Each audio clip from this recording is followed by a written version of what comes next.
Welcome to Learner Bee. I am Shivani Chauhan. इस video में हम क्लास 8 ज्योग्राफी की बुक का चैप्टर 5 इंडस्ट्रीज के एनसीईआरटी के सॉल्यूशंस देखेंगे।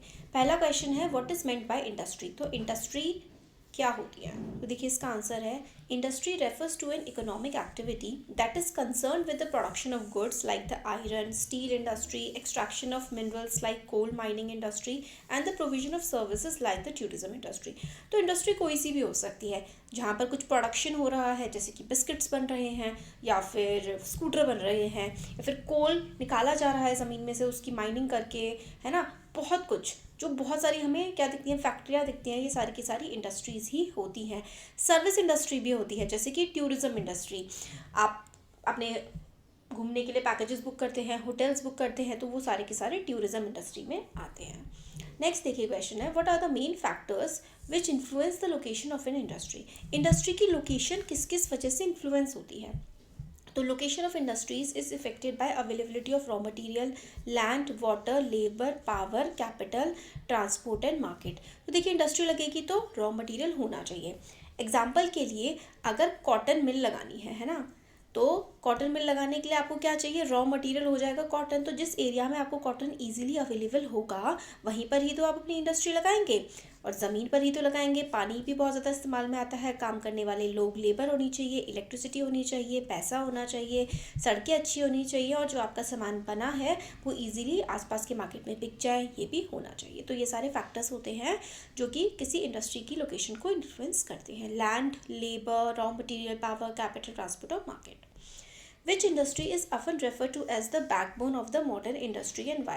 तो कौन सी इंडस्ट्री को हम बैकबोन ऑफ मॉडर्न इंडस्ट्री कहते हैं और क्यों? तो देखो स्टील है इसका answer. Steel is called the backbone of modern industry because almost everything we use is either made of steel और has been made with machinery और tools made out of steel. तो हम जो भी इस्तेमाल करते हैं या तो वो स्टील से बना हुआ होता है या फिर स्टील की मदद से बना हुआ होता है। जितनी भी मशीनें होती हैं, जो भी इक्विपमेंट होते हैं, स्टील के बनते हैं। Steel industry is basically the feeder industry whose products are the raw material for other industry. तो स्टील का इस्तेमाल करके हम बाकी सारी इंडस्ट्रीज़ में यूज़ करते हैं। सारी मशीनें हो गई, जो भी इक्विपमेंट्स बनते हैं, सांचे हो गए, सब स्टील के ही बनते हैं। तो स्टील बैकबोन होती है हमारी मॉडर्न इंडस्ट्री की।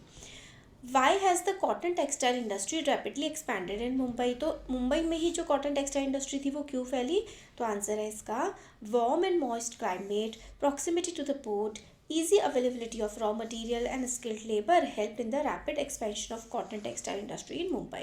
तो कॉटन टेक्सटाइल इंडस्ट्री मुंबई में फैली क्योंकि वहाँ का जो क्लाइमेट था वो नमी वाला था, पोर्ट के वो पास था, रॉ मटेरियल वहाँ पे काफ़ी अवेलेबल थे, लेबर भी काफ़ी ज़्यादा स्किल्ड थी, जिसकी वजह से कॉटन इंडस्ट्री वहाँ पर काफ़ी ज़्यादा फैली। तो देखियो ना, रॉ मटेरियल, लेबर, है ना, और ट्रांसपोर्ट था, यहाँ पे क्लाइमेट अच्छा था, तो इस वजह से वहाँ पर कॉटन इंडस्ट्री फैली।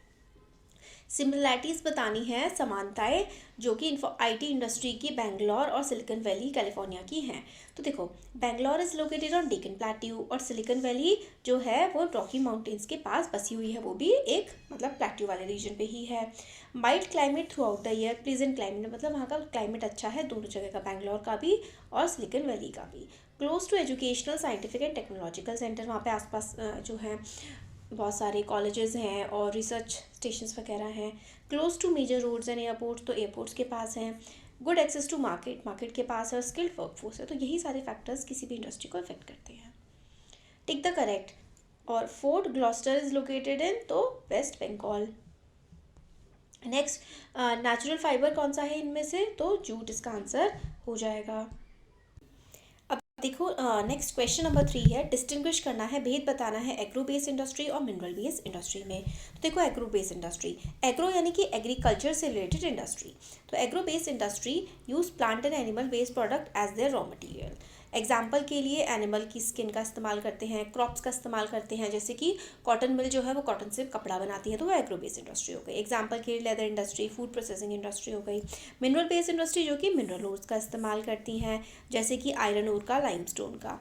इंडस्ट्रीज़ के एग्जाम्पल हो गए iron and steel industry. Public sector industry कौन सी होती हैं और जॉइंट सेक्टर कौन सी होती हैं? तो public sector industries are owned and run by government, government चलाती है, जैसे कि हिंदुस्तान एरोनॉटिक्स। जॉइंट जो है वो कॉपरेटेड होती है, state as well as individual. Example के लिए मारुति उद्योग, तो मतलब स्टेट सेंटर भी होता है और लोकल लोग भी होते हैं। नेक्स्ट क्वेश्चन है क्वेश्चन नंबर 4, रॉ मटेरियल के 2 एग्जाम्पल दे रहे हैं। तो रॉ मटेरियल के 2 एग्जाम्पल देखिए, ओट्स और प्लांट्स। एंड प्रोडक्ट्स जो हमें फाइनल मिलते हैं, क्लोथ दैट वी वियर और या फिर कार हो गई है ना, एंड प्रोडक्ट्स होते हैं। टर्शरी एक्टिविटीज़ कौन कौन सी होती हैं? तो देखो टर्शरी एक्टिविटीज़ में हमारी ट्रेड और बैंकिंग आती है। एग्रो बेस्ड इंडस्ट्री कौन कौन सी होती हैं? Food processing industry, leather industry. Cottage industry मतलब छोटी इंडस्ट्री होती हैं, जैसे कि बास्केट बनाने की, पॉटरी जो कप वगैरह बनाना। कॉपरेटिव्स के एग्जाम्पल दे रहे हैं, तो अमूल और सुधा डेयरी ये कॉपरेटिव्स के एग्जाम्पल्स हैं। यही थे कुछ हमारे क्वेश्चन आंसर्स। वीडियो पसंद आए तो लाइक करें, चैनल को सब्सक्राइब और शेयर करें। Thank you.